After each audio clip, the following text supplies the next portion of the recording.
શું કરી રહ્યા છીએ આપણે? તો કે આપેલ આકારની હદનું માપન કરી રહ્યા છીએ.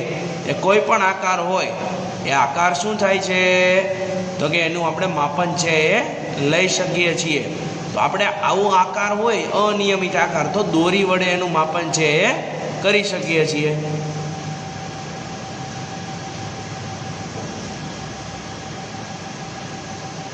સરસ.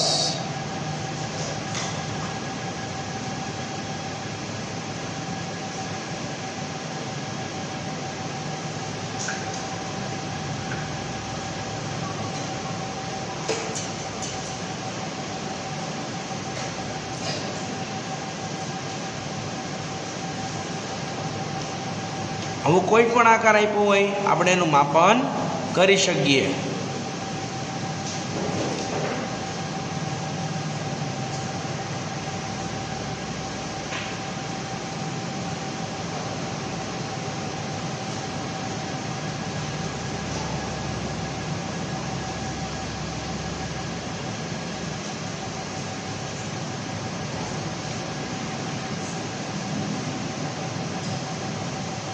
મપાઈ જાય પછી શું કરશું?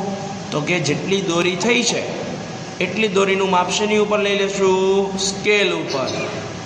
એટલે આપણને આ જે આકાર આપ્યો છે એની ફરતે જે બોર્ડર છે, આપણે ભણી રહ્યા હતા કે ખેતર ફરતે વાડ, તો ખેતરમાં જે વાડ બંધાય છે એવી રીતે આ આકારોની પણ આપણે છે એ હદ નક્કી કરી શકીએ. સરસ. કે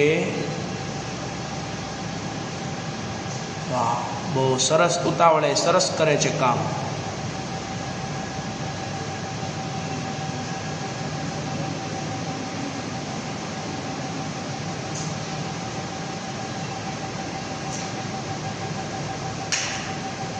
ચલો, કટ ટુ કટ થવાનું છે એવું મને લાગે છે. ચલો, ઓકે, કટ ટુ કટ થયું ને? ચલો, એની ટોટલ લંબાઈ માપ હવે.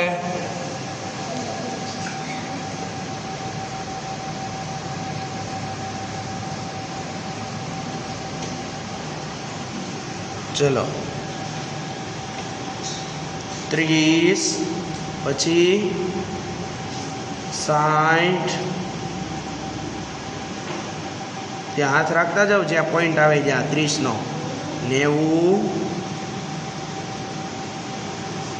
120, 150, 180, 210 અને કેટલું આવે છે?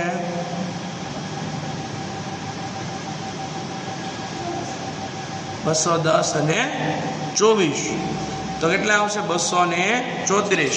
તો આજે આપણે આકાર જોયો એની હદ એટલે કે જે બોર્ડર છે એનું માપ કેટલું મળે છે? 224 સેન્ટીમીટર જેટલું મળે છે. ચલો, ડન. કેટલું મળે છે? 224 સેન્ટીમીટર, સેમી. ચલો, ગુડ, વેરી ગુડ.